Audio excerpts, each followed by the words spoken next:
Hello प्यारे बच्चों, कैसे हैं आप। उम्मीद है कि अच्छे होंगे। आज हम क्लास 8 सबक वो सुबह कभी तो आएगी के अल्फाज मायने करेंगे। राहत, आराम, सुकून, तदबीर, कोशिश, तरकीब, रफ्ता रफ्ता, आहिस्ता आहिस्ता। सवाल नंबर 2 में देखिए, नीचे लिखे हुए अल्फाज को बुलंद आवाज़ से पढ़िए। हादसा, इंतज़ार, कर्ज, मर्तबा।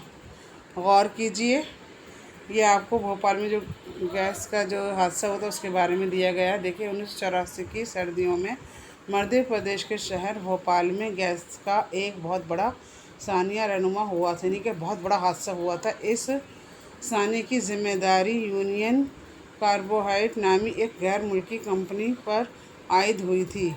जहरीली गैस के रिसने से पूरे शहर में कोहराम मच गया था। हज़ारों इंसान और जानवर इसकी चपेट में आ गए थे, अपनी जानें गंवा बैठे थे, जिसके कारण जहरीली गैस के असर से हज़ारों लोग बीमार पड़ गए।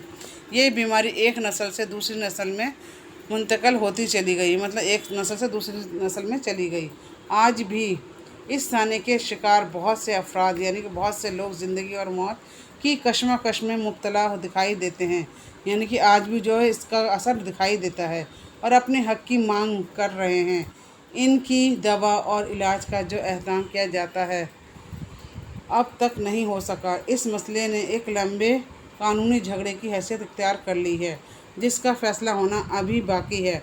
गैस का ये सानिया हमारे सामने कई सवाल लेकर आया है। सनअती तरक्की ने जहां इंसान को बहुत से फ़ायदे पहुंचाए हैं, वहीं इसके लिए कुछ आजमाइशें भी खड़ी कर दी हैं। इस मसले पर हम सबको नए सिरे से गौर करने की ज़रूरत है। अब हम सवाल नंबर 4 करेंगे। सोचिए और बताइए। सवाल नंबर 1, सलमा की अम्मी उसे बाजुओं में जकड़कर जहांगीराबाद की तरफ क्यों दौड़ीं? भोपाल में गैस फैली थी, इस वजह से सलमा की अम्मी उसे बाजुओं में जकड़कर जहांगीराबाद की तरफ दौड़ीं। सलमा की अम्मी किस बात पर इससे नाराज़ हुई थीं? जवाब देखिए, सलमा की अम्मी की हालत सलमा के अब्बू के इंतकाल के बाद बहुत बिगड़ गई थी और वो चिल्लाकर कहती थी कि वो घर आ गए हैं। हम इनसे कहते थे कि अब्बू मर चुके हैं, पर वो हमसे कहती थी कि ऐसी बातें नहीं करते। अगर हम दोबारा वही बात कहते तो वो हमसे नाराज़ हो जाती थीं। सवाल नंबर 3 देखिए, सलमा की अम्मी की दिमागी हालत क्यों ख़राब हो गई थी? सलमा की अम्मी की दिमागी हालत इसलिए ख़राब हो गई थी क्योंकि उनके शौहर का भोपाल गैस के फैलने से इंतकाल हो गया था। सवाल नंबर 4, नर्सिंग होम के डॉक्टर ने अम्मी से क्या कहा? नर्सिंग होम के डॉक्टर ने अम्मी से कहा कि इलाज के लिए सिर्फ नर्सिंग होम के बिस्तर का खर्च 250 रोज़ाना का होगा, इलाज का खर्च अलग से होगा।